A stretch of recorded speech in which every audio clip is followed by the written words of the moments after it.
कथा सुनी नहीं काना, श्रवण रंध्र अहि भवन समाना।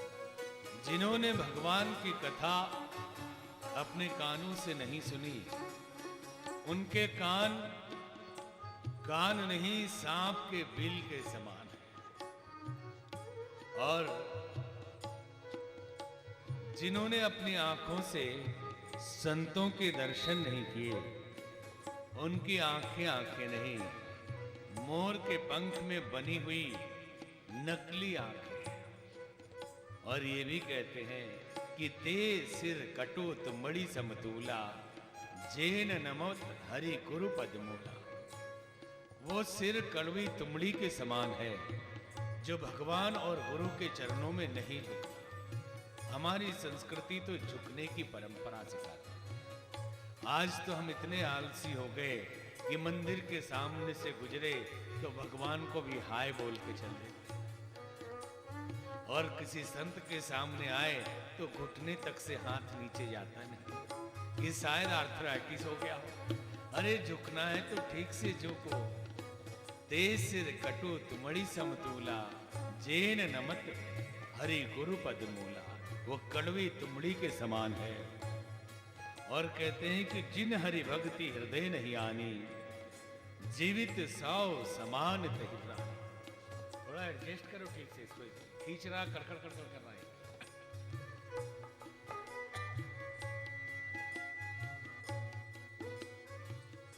बोलिए राजा रामचंद्र भगवान की जय।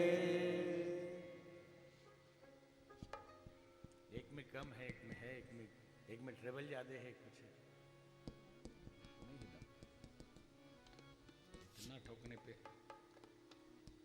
इतना ठोकने पे हाल है।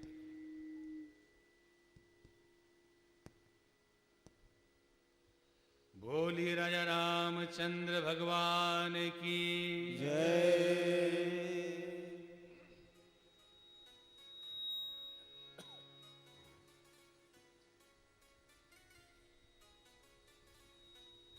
और एक विशेष बात भगवान भोलेनाथ पार्वती जी को सुना रहे हैं।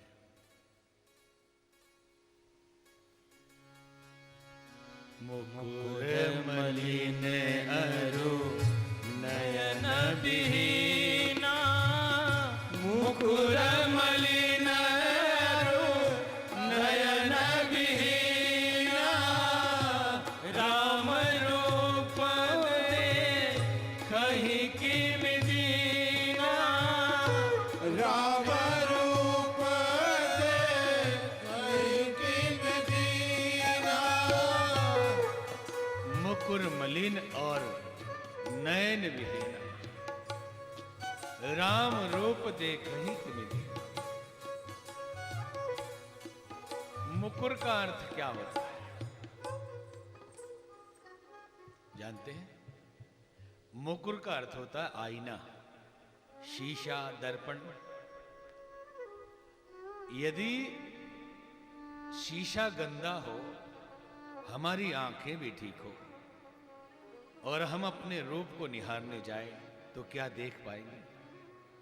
देख पाएंगे नहीं। यदि शीशा साफ भी हो और हम अंधे हो तो अपना रूप देख पाएंगे नहीं। दोनों में से एक भी ठीक न हो तो हम अपने आप को नहीं देख पाएंगे। और जहां दोनों ही गायब हो, कि दर्पण भी गंदा हो और व्यक्ति भी अंधा हो, हमारी आपकी स्थिति यही है, जिसके लिए भोलेनाथ शिव जी पार्वती जी को कहते हैं, मुकुर मलिन अरु नयन बीना, मुकुर मलिन अरु नयन बीना, राम रूप देखहि किन दीना, राम रूप देखहि किन दीना। मुकुर मलिन अरु नयन विहीना, राम रूप देखहि किन दीना। हृदय का दर्पण गंदा हो और ज्ञान के अभाव में व्यक्ति अंधा हो तो हृदय में विराजमान परमात्मा को कैसे देख पाएगा। हम दुनिया में ईश्वर को ढूंढते हैं और वो अंदर ही बैठा है। एक बार 3 लोग आपस में वार्ता कर रहे थे। एक कह रहा था कि जोर से आवाज लगाऊंगा, कोई ना कोई आकर दरवाजा खोल देगा। दूसरा कहता जमाना बदल गया, घंटी बजाऊंगा कोई दरवाजा खोल देगा।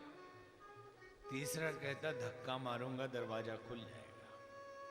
एक संत उधर से गुजर रहे थे। उन्होंने कहा, लगता है आप लोग अंधे हैं। उन तीनों ने कहा, हम तो चश्मा पहने हुए, आपको कैसे पता चला कि हम अंधे हैं? संत ने कहा, आपकी बोली ये कह रही है कि आप अंधे हो। कैसे? जिस दरवाजे को खोलने की कोशिश में आप लगे हैं वो दरवाजा पहले से खुला है। वो आप खुले दरवाजे पे खड़े हैं और खुले दरवाजे पे खोलने की कोशिश कर रहे हैं। हमारी आपकी सबकी यही स्थिति है कि ईश्वर का दरवाजा कभी बंद होता नहीं, वो तो खुला दरवाजा है। और हम कहते हैं ये कर लें तो ईश्वर मिल जाए, वो कर लें तो मिल जाए। ईश्वर के लिए कुछ करना नहीं पड़ता। जो कर रहे हैं सब बंद कर दीजिए। जितनी आपाधापी है छोड़ दीजिए, वो तो वहीं बैठा हुआ है। चलना छोड़ दें तो जहां है वहीं ईश्वर है। एक बार एक शराबी शराब पी के अपने घर गया और मां ने कहा, बेटे ओस गिर रही है, अंदर आजा, सर्दी लग जाएगी। शराबी कहता है कि बुढ़िया, मेरा घर तो बड़ा दूर है, तू यहां कहां ले जा रही है?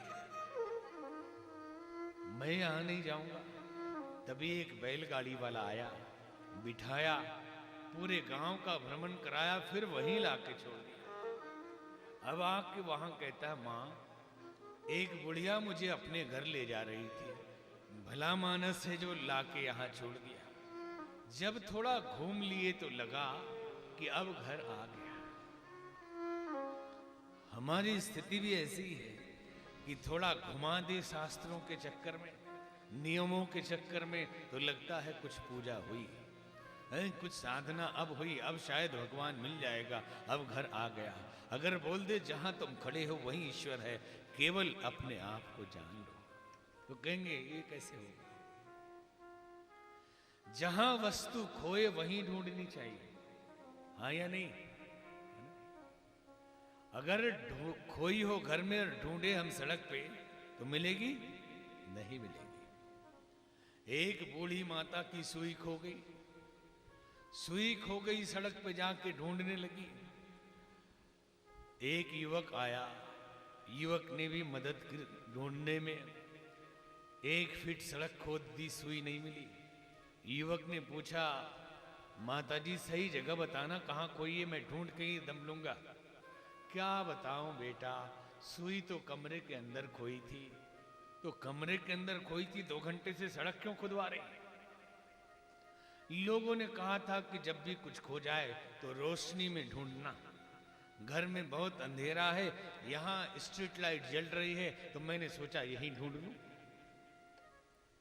घर में बहुत अंधेरा है, सड़क पे बत्ती जल रही है, तो मैंने सोचा यहीं ढूंढ लूं।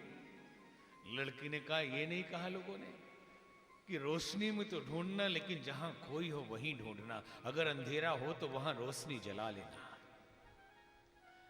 वस्तु खोई है हृदय के अंदर, और ढूंढते हैं मंदिर, मस्जिद, गिरजाघर, गुरुद्वारों में। बाहर ढूंढते हैं क्योंकि अंदर अंधेरा है, भीतर जाने से डर लगता है। रोशनी में ढूंढते रहे, अंदर रोशनी करिए। एक बार एक सज्जन ने बहुत पैसा कमा लिया, बहुत पैसा कमा लिए, तो लोगों ने कहा सेठ जी आपके पास किसी बात की कमी नहीं है, अब कुछ ऐसा करिए कि दुनिया में आपका नाम ही हो जाए। तो बोले क्या करूं? बोले भगवान को पा लीजिए, भगवान पा लीजिए, बस यही बचा है। बोले कहाँ मिलता है ये? तीर्थ स्थानों में मिलता है ऐसा सुना है।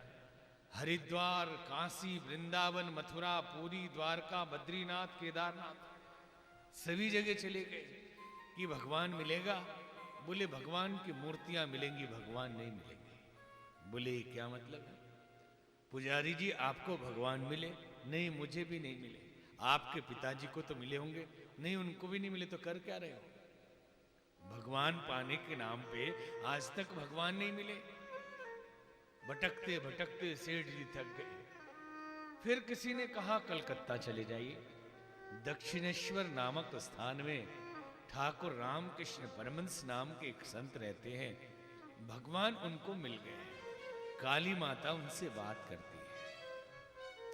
सीधे कलकत्ता पहुंचे। मन में एक भाव था कि रामकृष्ण परमहंस कोई बहुत बड़े महंत होंगे, बहुत बड़े कोई महात्मा, चांदी के सिंहासन पे बैठते होंगे, सोने की छड़ी रखते होंगे, बड़े सारे चेले उनके आगे पीछे होंगे। गए वहां, बगीचे में देखा आदि धोती बांधे हुए संत फूल तोड़ रहे थे। बोला माली इधर आओ, सुना है रामकृष्ण परमहंस नाम का कोई आदमी यहां रहता। बोले हुजूर मैं ही हूं। अच्छा तुम ही हो? मैंने तो सोचा कोई बहुत बड़ा संत होगा। तुम ही हो? बोले हाँ मैं ही हूं, हुक्म करिए। तो मैंने सुना है कि काली माता तुमसे बात करती है। बोले हाँ करती है। तो कैसे करती है? तो हुजूर जैसे आप बात कर रहे हैं वैसे ही करती है। तो मैं तो बड़ा बीजी आदमी हूं, एक काम करना, जब मां आए तो मेरे पास भेज देना। ठाकुर ने कहा अवश्य भेज दूंगा, आप व्यस्त आदमी हैं, आप जरा अपना पता दे के जाइए। ऑफिस का पता लिखाया। बोले ये तो आपके ऑफिस का पता है, आपका पता किधर है? घर का पता लिखाया। बोले ये तो तेरे घर का पता है, तू किधर रहता है? थक गए पता देते देते, आखिरी में चरणों में गिरकर रोने लगे कि ठाकुर मुझे अपना पता मालूम नहीं। और ठाकुर ने कहा कि ईश्वर को ढूंढने के लिए निमंत्रण पत्र नहीं देना पड़ता, मां को बुलाने के लिए बहुत बड़े उत्सव की आवश्यकता नहीं पड़ती है, बस अपना पता जान लेना होता है। क्योंकि मां वहां हमेशा मौजूद है। हम ही अपने पते से बाहर हो गए, हम ही अपने अपने घर से बाहर हो गए। जिस दिन तुझे तेरा अपना पता मिल जाएगा, मां स्वयं वहां बैठी है। मुकुर मलिन और नयन विहीना, राम रूप देखहीं की। धर्म और अध्यात्म के जितनी भी उपासनाएं, जितनी भी तपश्चर्याएं, जितनी भी प्रक्रिया है, सबका सार ये है कि इस दर्पण को साफ कर ले। हृदय का दर्पण साफ हो जाए। आपने कितनी यात्राएं की, कोई महत्व नहीं रखता। आपने कितना जल चढ़ाया गिन गिन के, कोई मतलब नहीं रखता। आपने कितने मंदिर गए और कितनी पूजा की, सिर्फ मतलब तो रिजल्ट का है। यदि चले तो कहीं पहुंचना चाहिए। कोई आदमी पैदल चलता हो तो कहीं पहुंचना तो चाहिए। नहीं, मैं 20 साल से चल रहा हूं, आज तक कहीं पहुंचा नहीं। क्यों नहीं पहुंचे? पता नहीं क्यों नहीं पहुंचा। थक जाता हूं रोज चल चल के, पसीना भी आता है, लेकिन कहीं पहुंचता नहीं।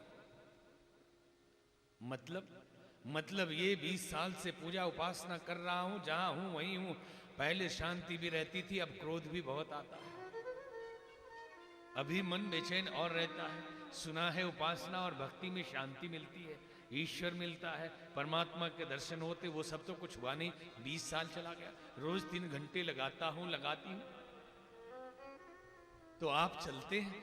बोले हाँ चलता हूं, थकता हूं। चलने का मतलब है जमीन पीछे खिसके, कदम आगे बढ़े, मंजिल निकट आए।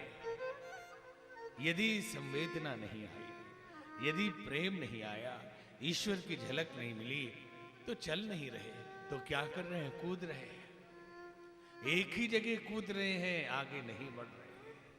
पूजा के नाम पे हम कुछ और कर रहे हैं। परिणाम यह है कि पवित्रता आनी चाहिए, ये हृदय का दर्पण साफ होना चाहिए। भगवान को बुलाने के लिए और उनके दर्शन के लिए किसी और इंतजाम की जरूरत नहीं, सिर्फ हृदय के दर्पण को साफ कर लेने की आवश्यकता है।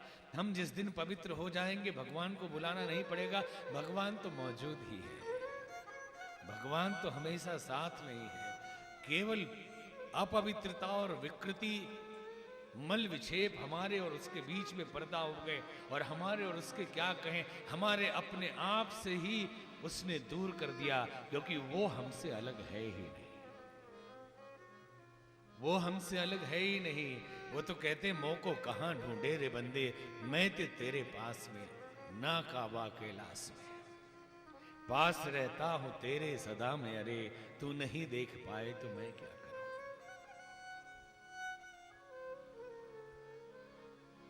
हृदय के दर्पण को साफ करना।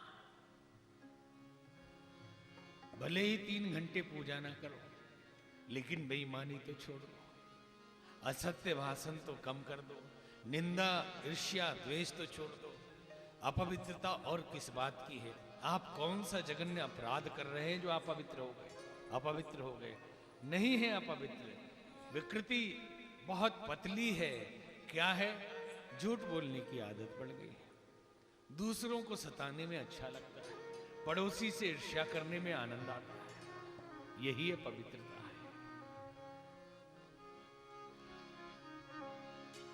कोठरी मन की सदा रख साफ बंदे, कौन जाने कब स्वयं प्रभु आन बैठे। कोठरी मन की सदा रख साफ बंदे,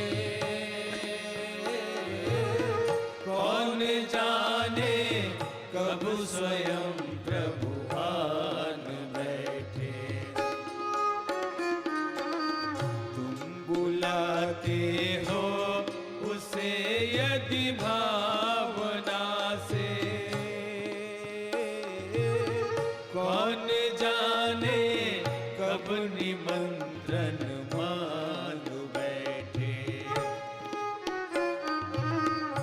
उठरी मन की सदा रख साफ बंदे,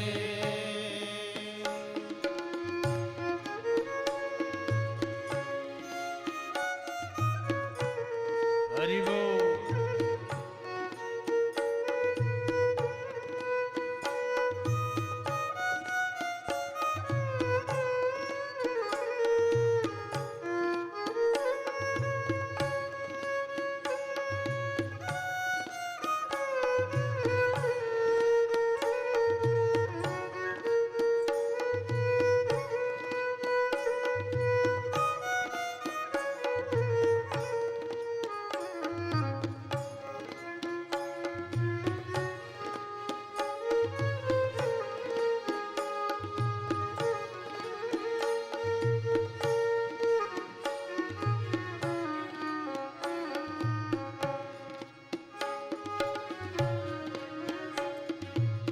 दर्द यदि उभरे कभी मन में तुम्हारे,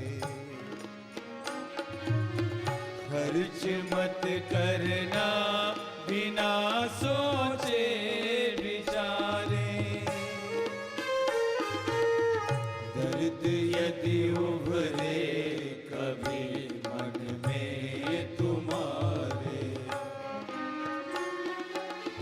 खर्च मत करना बिना सोचे विचारे।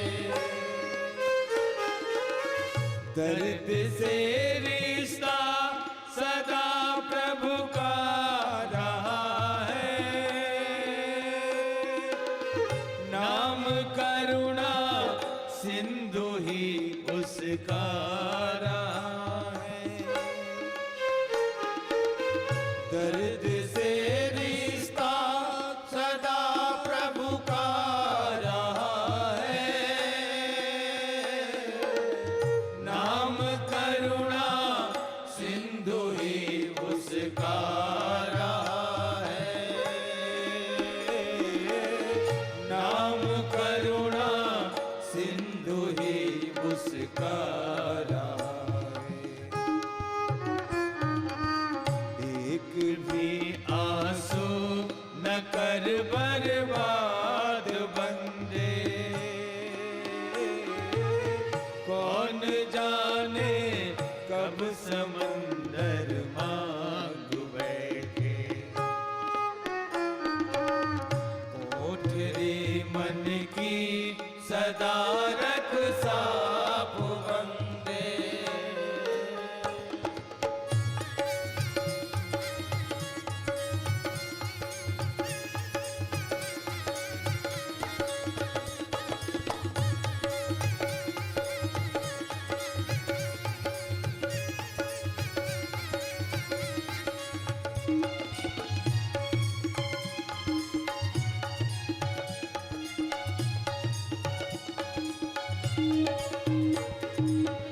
चाह हो तो राह बन जाती गगन में। चाह से उत्साह भरता मन बदन में।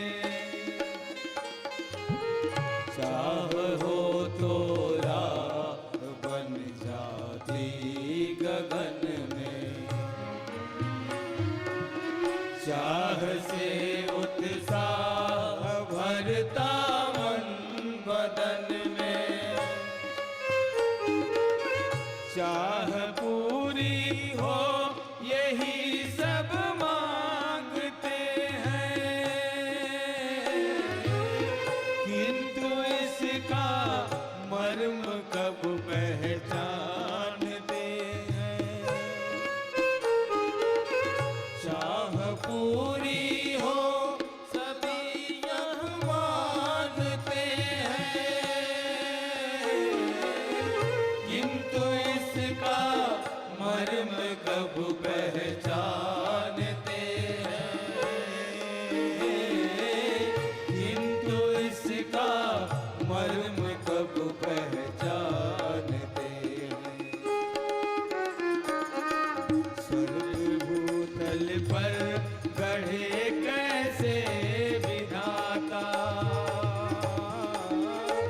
नरक में ही सुख मनुज यतिमान बैठे। कोठरी मन की सदा रख साफ बंदे,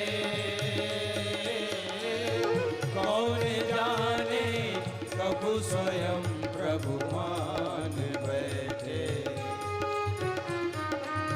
कौन जाने कब स्वयं प्रभु मान बैठे। कौन जाने कब स्वयं प्रभु मान बैठे। कोठरी मन की सदा रख साफ बंदे, कौन जाने कब स्वयं प्रभु आन बैठे।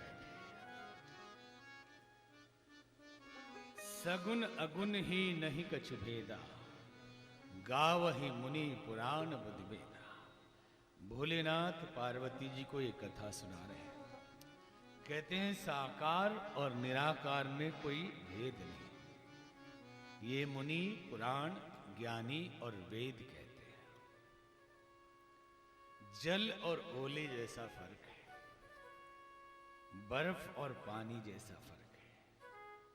कि मौसम अधिक ठंडा हो जाए तो पानी बर्फ बन जाता है। ये सारा खेल तापमान का है कि जब वातावरण में तापमान घट जाए तो जल जम जाता है, तापमान बढ़ जाए तो पिघल के जल बनता है, फिर भाप बन के निराकार हो जाता है। वैसे ही ईश्वर निराकार है भक्तों के हृदय का तापमान घटता है। जब वो पीड़ा और तकलीफ में आते हैं तो भगवान साकार हो जाता है, और जब गर्मी बढ़ती है, पिघल जाता है सब कुछ, सब ठीक रहता है तो निराकार हो जाता है। भगवान कैसे चलते हैं, कैसे खाते हैं, ऐसा भोलेनाथ बता रहे हैं। बिनु पद चलई सुनई बिनु गाना, बिनु पद चलाई सुनई बिनु गाना, कर बिनु करम करई विधि नाना, कर बिनु करम करई विधि नाना, आनन रहित सकल रस भोगी, आनन रहित सकल रस भोगी, बिनु बानी बक्ता बड़ जोगी, बिनु वाणी बक्ता बड़ जोगी, तन बिनु परस बिनु देखा, तन बिनु परसा नयन बिनु देखा, ग्रही ज्ञान बिनु वास अशेषा, ग्रही ध्यान बिनु वास अशेषा, ग्रही ध्यान बिनु वास अशेषा, असी सब भांति अलौकिक कर, असी सब भांति अलौकिक करती, महिमा जासु जाए नहीं बर, महिमा जासो जाए नहीं बदली, बिनु पग चलई सुनई बिनु काना, कर बिनु कर्म करई विधि नाना। बिना पैर के भगवान चलते हैं और बिना हाथ के कार्य करते हैं। कई संत इसकी अलग में व्याख्या करते हैं, विदाउट एनी टैक्स, बिना कर के भगवान काम करते हैं, और विदाउट एनी पोस्ट, बिना किसी पोस्ट लिए वो काम करते हैं। संत जन कहते हैं पोस्ट लेने वाले तो एक्स हो जाते हैं, और जिसको कोई पोस्ट, भगवान का ही एक्स थोड़ी होता है। तो बिना पद के चलना और बिना कर के कार्य करना, तन बिनु परस नयन बिनु देखा, बिना शरीर के स्पर्श करते हैं, बिना आंखों के देखते हैं, ग्रह ध्यान बिनु वास अशेषा, बिना नाक के सारी सुगंध लेते हैं। असी सब भांति अलौकिक करनी, महिमा जासु जाए नहीं करनी। इस प्रकार सब भांति से भगवान की अलौकिक करनी है। और बता रहे हैं भोलेनाथ, पार्वती जी कहती हैं कि मैंने तो भगवान के अवतार के बारे में पूछा था और आपने क्या क्या सुनाना शुरू कर दिया, ब्रह्म कैसा है क्या नहीं। मुझे उतना जानने की जरूरत नहीं। प्रथम जो मैं पूछा सोई प्रथम जो मैं पूछा सोई जो मो पर प्रसन्न प्रभु जो मो पर प्रसन्न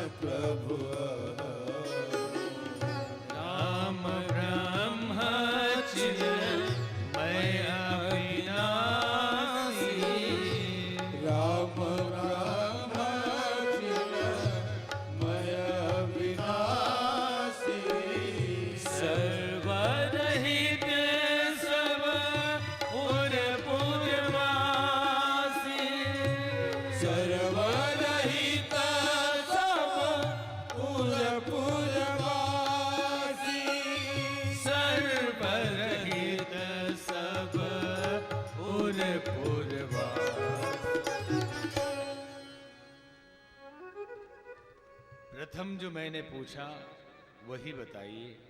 राम ब्रह्म है, चिन्मय है, अविनाशी है, सबके हृदय में रहते हैं। अब भोलेनाथ ने बताना प्रारंभ किया। हमने सुना है कि एक बार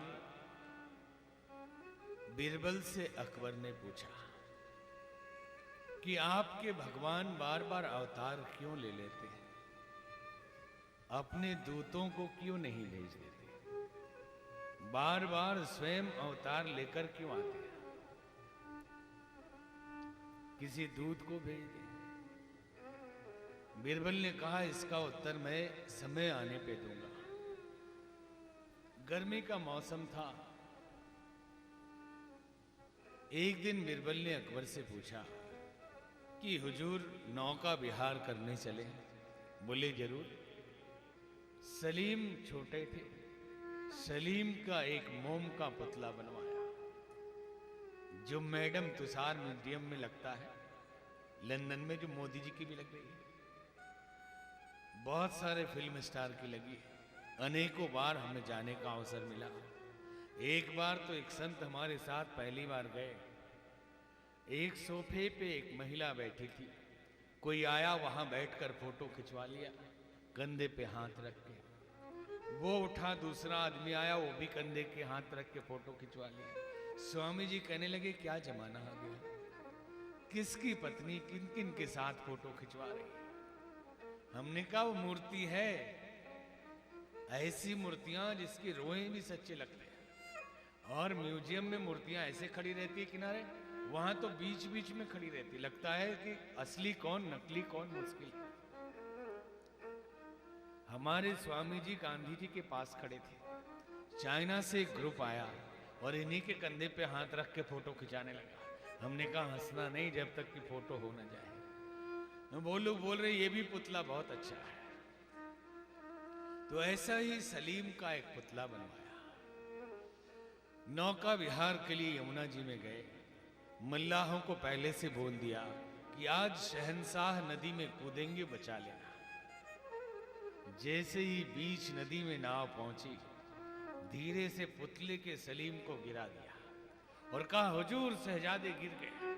अब इतना कहना था कि बादशाह कूद पड़े। मल्लाहों ने पकड़कर उनको निकाला। जब होश में आए, मुंह से पानी निकल गया, हल्के हुए तो कहने लगे, मेरा बेटा कहाँ। बोले, वो तो सुरक्षित है, पुतले का था। बोले, इतनी बड़ी गुस्ताखी मेरे साथ की।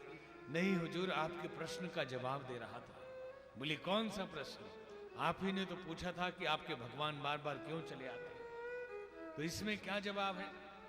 तो बीरबल ने कहा कि जब आपका बेटा गिरा, भले ही पुतले का, तो आपने अपने दूतों को क्यों नहीं भेज दिया, मल्लाहों को क्यों नहीं भेज दिया बचाने के लिए?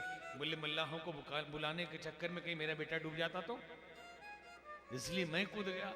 बोले, मेरे भगवान भी ऐसे ही कि दूतों को भेजने के चक्कर में ही में कहीं बच्चे दुखी ना हो जाएं, इसलिए भगवान स्वयं चले आते हैं।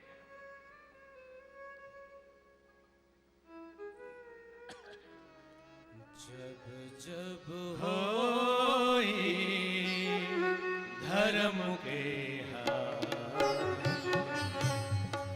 जब होई धर्म के बढ़हि असुर अधम अभिमान, बढ़हि असुर अधम अभिमान, करहि अनीति जय नहीं बरनी,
भगवान भोलेनाथ पार्वती जी को एक कथा कैलाश पे सुना रहे हैं। कहते हैं कि जब जब धर्म की हानि होती है, असुर अभिमानी बढ़ जाते हैं, अनीति करने लगते हैं, गौ ब्राह्मण और धरती की रक्षा के लिए तब तब भगवान विविध शरीर धारण करके इस धरती पे आते हैं। गीता में भी भगवान कृष्ण ने कहा, यदा यदा हि धर्मस्य ग्लानिर्भवति भारत अभ्युत्थानं धर्मस्य तदात्मानं सृजामि परित्राणाय साधूनां विनाशाय च दुष्कृतां धर्म संस्थापनार्थाय संभवामि युगे। जब जब धर्म की हानि होती है, असुर अभिमानी बढ़ जाते हैं, तो धर्म की रक्षा के लिए भगवान विविध रूप में इस धरती पे आते हैं। जब जब डगमग हुई धर्म की नाव भंवर के ज्वारों में, विविध रूप में तब भगवान तुम प्रकट हुए अवतारों में। जब जब डगमग हुई भंवर की नाव भंवर के ज्वारों में, विविध रूप में तब भगवान तुम प्रकट हुए अवतारों में। रघुनायक बन अत्याचारी रावण यहाँ पछाड़ा था। रघुनायक बन अत्याचारी रावण यहाँ पधारा था। ईश्वर निष्ठा के अभाव में दम्भ कंस का मारा था। ईश्वर निष्ठा के अभाव में दम्भ कंस का मारा था। शाश्वत यही कहानी प्रभु ने, शाश्वत यही कहानी प्रभु ने हरियुग में दोहराई है। देव शक्तियों ने मिलजुल दुर्गा शक्ति जगाई है। देव शक्तियों ने मिलजुल कर दुर्गा शक्ति जगाई है। दुर्गा शक्ति जगाई है। दुर्गा शक्ति जगाई है। दुर्गा शक्ति जगाई है। जब जब धर्म की हानि होती है, परमात्मा आते हैं। और कथा की महिमा तो अपार है। कथा में बैठो, जो मांगे वो मिल जाता है। आप देख लेना, मांग के देखो। एक सज्जन कथा में बीच में ही चिल्लाने लगे, मिल गया मिल गया मिल गया। हमने पूछा क्या मिल गया? सेठ जी आपके पास तो सब कुछ था। बोले सब कुछ था, लेकिन जो नहीं था वो मिल गया। बोले क्या नहीं था? नींद नहीं आती थी गोली खाने के बाद भी, कथा में आके नींद आ गई। तो थोड़ी नींद चाहो तो नींद भी मिल जाए यहाँ। ये ऐसी कथा है। बोली राजा रामचंद्र भगवान की जय। 2 मिनट कीर्तन करिए, फिर कथा आगे बढ़े। गाना सब साथ में, ये आपके लिए है। सीताराम सीताराम सीताराम कहिए। सीताराम सीताराम सीताराम कहिए। चाहे बीती के राम ताहि बीती रहिए। चाहे बीती राखे सब लोग आइए। चाहे बीती रहे। सीताराम सीताराम सीताराम कहिए। सीताराम सीताराम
सीताराम सीताराम सीताराम कहे सीताराम सीताराम सीताराम कहे सीताराम सीताराम सीताराम कहे।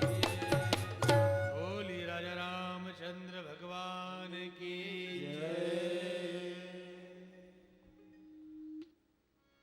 जब जब धर्म की हानि होती है, असुर अभिमानी बढ़ जाते हैं, तब तब भगवान विविध रूपों में प्रकट होते हैं।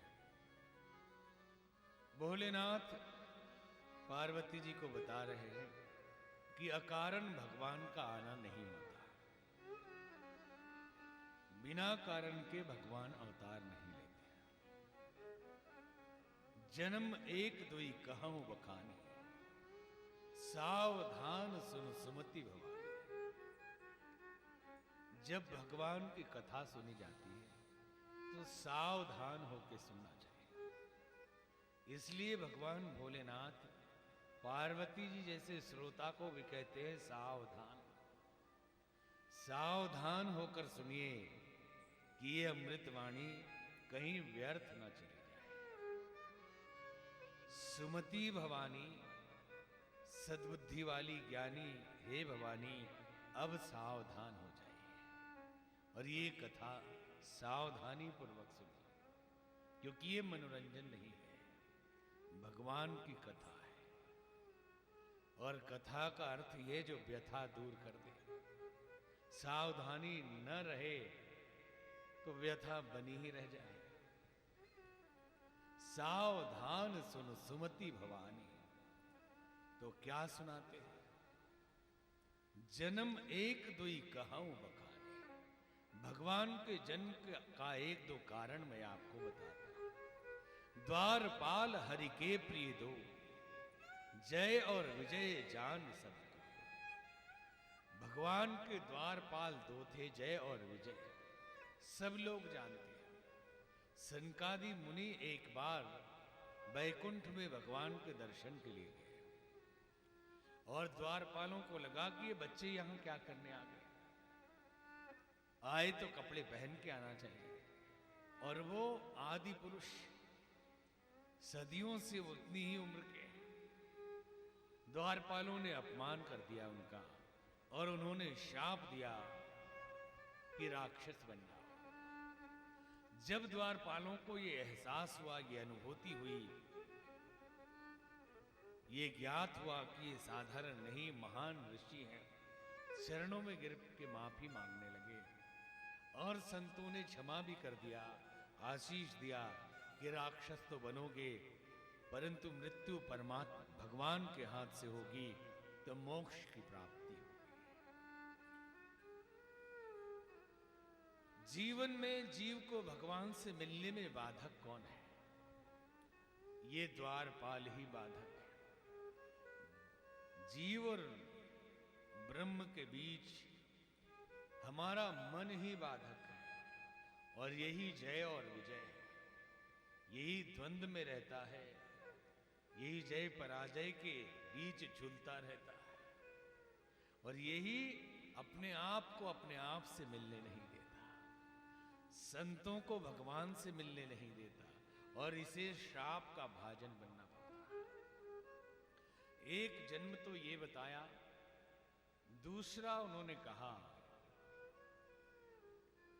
कि जलंधर नामक एक राक्षस के लिए भगवान को अवतार लेना पड़ा। और फिर कहते हैं, नारद शाप दिन एक बार, एक बार नारद जी ने भगवान को शाप दिया। कल्प एक तेहि लगी अवतारा, एक कल्प इसके कारण भगवान को अवतार लेना पड़ा। जैसे ही भोलेनाथ ने कहा नारद शाप दिन एक बारा, कल्प एक तेहि लगी अवतारा, भवानी चकित हो गई, गिरजा चकित भई सुनी वाणी, नारद विष्णु भगत पुनि ज्ञानी। नारद मुनि विष्णु भगवान के भक्त हैं, फिर ज्ञानी है, उन्होंने कैसे श्राप दिया? कहते हैं, कारण कौन साप मुनि दीन्हा, हे स्वामी, आप मुझे बताइए क्या कारण था कि मुनि ने शाप दे दिया। का अपराध रमापति कीन्हा, भगवान ने ऐसी क्या गलती कर दी कि गुरुदेव ने उनको शाप दे दिया। ये नहीं कहती कि नारद मुनि से कोई गलती हो गई होगी, भूल से भगवान को शाप दे दिया होगा। कहती है का अपराध रमापति कीन्हा, भगवान से ऐसी क्या गलती हुई कि गुरुजी ने शाप दे दिया। भगवान गलती कर सकते हैं, गुरुदेव गलती नहीं कर सकते, क्योंकि गुरु है ना उनके। नारद जी पार्वती जी के गुरु है, इसलिए नारद जी से कोई गलती नहीं हो सकती। का अपराध रमापति कीन्हा, यह प्रसंग मोहि कहूं पुरारी, मुनि मन मोह अचरज भारी। ये प्रसंग मुझे सुनाइए कि मुनि के मन में मोह हो गया, ये मुझे बड़ा आश्चर्य है। कहते हैं नारद मुनि को शाप लगा हुआ था कि 2.5 घड़ी से अधिक एक जगह रुक नहीं सकते, लेकिन भगवान के भक्ति में इतनी शक्ति है कि सारे शापों को खत्म कर दे। सुमिरत हरि साप गतिवारी, सुमिरत हरि साप गतिवारी, सहज विमल मन लागी समाधि, सहज विमल मन लागे समाधि, मुनि गति देखी सुरेश डराना, मुनि गति देखी सुरेश डराना, वही बोली किन्ह सनमाना, कमहि बोली किन्ह सनमाना, जे कामी लोलुप जग माही, से कामी लोलुप जग माही, कुटिल का कईवा सबहि डराही, कुटिल का कईवा सबहि डराही, कुटिल का कईवा सबहि डराही। सुमिरत हरि शाप गति बाधी। नारद मुनि परम भक्त है, परम ज्ञानी है, संसार के समस्त भक्तों के प्रतिनिधि स्वरूप है। नारद मुनि के जीवन में जितनी घटनाएं घटी, लगभग सभी भक्तों के जीवन में कम या ज्यादा घटती है। किस प्रकार भक्त के अंदर अहंकार आता है, कैसे भक्त के भक्ति का पतन होता है, और किस प्रकार भगवान उसकी रक्षा करते हैं और उसे पार लगाते हैं, ये नारद मुनि के जीवन की कथा हर भक्त के जीवन की कथा है। सुमिरत हरि ही साप गति बाधी, भगवान का सुमिरन करते ही शाप की गति बाधित हो गई। सहज विमल मन लागी समाधि, सहज पवित्र समाधि लग गई। नारद मुनि समाधिस्थ हो गए। नारद मुनि की ये पवित्र समाधि अवस्था देखकर इंद्र डर गया। इंद्र को लगा कि मेरा इंद्रासन पाने के लिए शायद नारद मुनि ये तपस्या कर रहे हैं, इसलिए ये तपस्या पूरी नहीं होनी चाहिए, इनकी तपस्या किसी प्रकार भंग की जाए, अन्यथा ये मेरा पद पालेंगे कहीं। गोस्वामी जी लिखते हैं कि जे कामी लोलुप जगमाई, इस संसार में जितने भी कामनाग्रस्त और लोभी लोग हैं, कुटिल काक इव सब ही डराही, कुटिल कौवे की तरह सबसे डरते हैं कि जैसे उसके मुख में एक रोटी का टुकड़ा हो और वो सबसे डरता रहे कि कहीं मेरे मुंह की रोटी न छीन ले। ठीक वैसे ही इंद्र है। यहां इंद्र एक सत्ताधारी का प्रतीक है। इंद्र देवताओं के राजा को भी कहते हैं, गण प्रमुख को भी इंद्र कहते थे, मान लीजिए प्रतीक रूप में कि नगर प्रमुख भी इंद्र है, एमपी एमएलए प्रमुख जितने हैं ये सब इंद्र के प्रतिनिधि हैं। और ये जितने भी इंद्र होते हैं सबकी मानसिकता लगभग एक जैसी होती है कि कोई भी यदि सहज भाव से अपना ही कार्य कर रहा है तो इंद्रों को लगता है कि वो कार्य उसकी सत्ता छीनने के लिए की जा रही है। किसी संसदीय क्षेत्र में, किसी विधानसभा क्षेत्र में, किसी ब्लॉक क्षेत्र में कोई नया आदमी सहज भाव से सेवा करने की इच्छा उसकी हो गई, अगर वो दवाई बांटने लगा, एम्बुलेंस लेके घूमने लगा, नगर की सफाई करने लगा, लोगों का सहयोग करने लगा, तो तथाकथित इंद्र घबराने लगते हैं कि कहीं अगले इलेक्शन में टिकट के चक्कर में तो नहीं, इसकी सेवा बंद करवाइए किसी तरह से, किसी उपाय से इनकी सेवा बंद, तपस्या खत्म करो, नहीं तो ये मेरे ही पद को पाने वाला है। अगले इलेक्शन में कहीं ये दावेदार ना हो जाए, इसलिए सेवा बंद हो जानी चाहिए। ठीक इंद्र की स्थिति यहां है कि नारद मुनि तपस्या कर रहे हैं भगवत पद प्राप्ति के लिए, भगवत पद प्राप्ति के लिए, भगवान को पाने के लिए, लेकिन इंद्र को लग रहा है कि मेरे इंद्रासन के लिए तपस्या कर रहा, तो इसके लिए इंद्र क्या करते हैं, कामदेव को भेजते हैं। कामदेव एक प्रतीक है, कामदेव का मतलब डिजायर बढ़ा दीजिए, उनकी इच्छाएं बढ़ा दीजिए, डिमांड पूरी कर दीजिए, गिफ्ट दे दीजिए और काम बंद करा दीजिए, उनकी सेवा रुकवा दीजिए, कुछ ये पैसा पकड़ो, ये सामान पकड़ो, गिफ्ट रखो, ये सब खेला बंद करिए, दूसरे क्षेत्र में जाइए, यहां रहने दो, यहां सेवा की जरूरत नहीं। तो कामदेव को बुलाया इंद्र ने, नारद मुनि के पास भेजा। इतना ही नहीं, पहले तो कौवे की तरह कहा गोस्वामी जी ने, अब कुत्ते की तरह कहते हैं,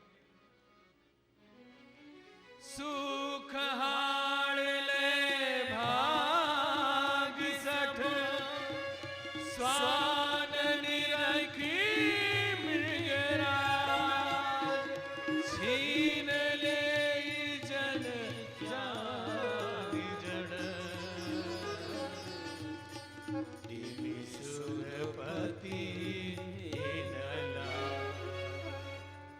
जैसे कुत्ता एक सूखी हड्डी लेके जा रहा और उधर से शेर गुजरे तो कुत्ता डर जाए कि शेर मेरे मुंह की सूखी हड्डी छीन न ले। अगर शेर को शिकार ही करना होगा तो कुत्ते का ही शिकार कर लेगा, उसके मुंह की सूखी हड्डी छीनने नहीं जाएगा। लेकिन ये इंद्र इंद्रासन सूखी हड्डी की तरह एक भक्त के लिए, भगवान का प्रेम और भगवत प्राप्ति के सामने इंद्रासन एक सूखी हड्डी है। अगर शिकार ही करना है शेर को तो कुत्ते को ही मार देगा, लेकिन ये इतने डरते हैं तो इंद्र को कुत्ते से भी उपमा दे दी गोस्वामी जी ने। कामदेव को भेजा, पूरी सेना लेकर कामदेव ने आक्रमण किया नारद मुनि के ऊपर। हिमालय में नारद मुनि तपस्यारत थे, रंभा, उर्वशी, मेनका सब नृत्य करने लगी, शीतल मंद सुगंधित बयार बहने लगी। काम कला कछ मुनि ही न व्यापी, निज भव डरव मनोभव पापी। काम का प्रभाव मुनि के ऊपर नहीं हुआ। कहते हैं फानूस बन के जिसकी हिफाजत हवा करे, वो क्षमा क्या बुझे जिसे रोशन खुदा करे। जिसकी रक्षा भगवान करता है उसे कौन बुझा सकता है। यदि हम खुद ही कुछ गलत करके मरने के लिए तैयार ना हो जाए, भक्त कभी मर नहीं सकता, भक्त कभी दुखी हो नहीं सकता जब तक कि अहंकार उसके अंदर ना आ जाए, जब तक खुद ही अपने अस्तित्व को खराब करने की स्थिति में ना आ जाए। अब कामदेव घबराया कि नारद मुनि के ऊपर प्रभाव नहीं पड़ा, अब क्या करें। तो उसने मन में विचार किया कि इस सृष्टि में एक अस्त्र ऐसा है जो कोई अस्त्र ना काम करे तो वो काम कर जाता है। पता है आप लोगों को वो कौन सी गोली है जो हमेशा प्रभाव डालती है? तो कामदेव ने उपाय निकाला कि जो काम बाणों से भी नहीं मरते वो प्रशंसा के बाण से मर जाते हैं। वो प्रशंसा के बाण से मर जाते हैं। ये विज्ञान जानने के बाद भी लोग निंदा करते हैं। अरे भाई, निंदा इसलिए तो करते हो कि वो आदमी मरे, तो प्रशंसा कर दो, मर जाएगा, घायल हो जाएगा आपके प्रशंसा से। कामदेव ने बस यही किया नारद जी को मारने के लिए। चरणों में गिर के कहने लगा, बाबा आप जैसा तीनों लोकों में कोई नहीं आ। आप तो भोलेनाथ को भी पीछे छोड़ दिया आपने। भोलेनाथ ने तो मुझे जला के भस्म किया था, आपने तो मुझे जीत लिया। काम को जलाना आसान है, काम को जीतना आसान है। आपने मुझे जीत लिया। नारद मुनि एकदम फूल के कुप्पा हो गए, एकदम आनंदित हो गए और सीधे शंकर भगवान के पास गए। प्रशंसा एक ऐसा अस्त्र है। लियो, इसकी हैरियट टेस्टो की एक पुस्तक है, अंकल टैम्स केविन, उसमें एक जगह लिखा कि एक आदमी किसी के प्रशंसा से भी प्रभावित नहीं होता। एक युवक ने कहा कि ये अस्त्र फेल नहीं होता, मैं प्रभावित करके दिखाऊंगा। गया, चरण छूली, कहा कि आप जैसा आदमी नहीं देखा। बोले क्या बात है? लोग निंदा से दुखी होते हैं, प्रशंसा से प्रसन्न होते हैं। एकमात्र आप ही हैं जो प्रशंसा कितनी भी करो आप प्रभावित नहीं होते। बस इतना कहना था कि वो खुश हो गए, प्रभावित कर दिया उसने। एक बार एक मूर्तिकार ने ज्योतिषियों से अपनी कुंडली दिखाई। सबने कहा एक हफ्ते में मौत तेरी आने वाली है। ज्योतिषी बड़ा हैरान हुआ, कहने लगा, ज्योतिषी ये मूर्तिकार हैरान हुआ, कहने लगा कोई तो उपाय बताइए जिससे मरने से बचा जा सके। सबने कहा मुहूर्त अटल है, मार्केस लगा हुआ है, मरने ही वाले हो। उसने कहा कोई तो उपाय होगा। बोले उपाय एक ही है कि तुम बड़े कुशल कारीगर हो, अच्छे मूर्तिकार हो, अपनी जैसी मूर्तियां बना लो और जब मुहूर्त आए सांस रोक के बीच में बैठ जाओ। उसने बहुत सारी मूर्तियां बनाई, ध्यान लगाती हुई मूर्ति, तैरती हुई मूर्ति, बैठी हुई मूर्ति, चलती मूर्ति, खड़ी मूर्ति, मुस्कुराती मूर्ति, रोती मूर्ति, हंसती मूर्ति। और जैसे ही मुहूर्त आया बीच में बैठ के सांस रोक ली। यमदूत आए, हिला डुला के सबको देखा, सब एक ही जैसे। लौट गए, धर्मराज से शिकायत की, धर्मराज आपने एक लाने के लिए भेजा था, वहां तो सैकड़ों एक जैसे, उनमें से किसको लाऊं? धर्मराज खुद आए कि हम चल के देखे, हमने एक के लिए भेजा था, वो भी हिला डुला के थक गए। ब्रह्मा जी को बुलाया कि हे पितामह, आपने बनाया है, आप तो बता सकते हैं कि कौन आपका बनाया हुआ। ब्रह्मा जी भी हार मान गए, ऐसी हूबहू मूर्तियां बनी थी। भगवान नारायण को याद किया, नारायण आए मुस्कुराते, बोले इतनी सी बात के लिए मुझे बुलाया, अभी बताता हूं। बस थोड़ी सी भगवान हंसने लगे और कहा, आहा कितनी सुंदर मूर्तियां हैं, तीनों लोकों में ऐसी मूर्ति बनाने वाला कलाकार नहीं। अगर वो कलाकार दिख जाए तो हम उसे हार पहनाएं, स्वागत करें।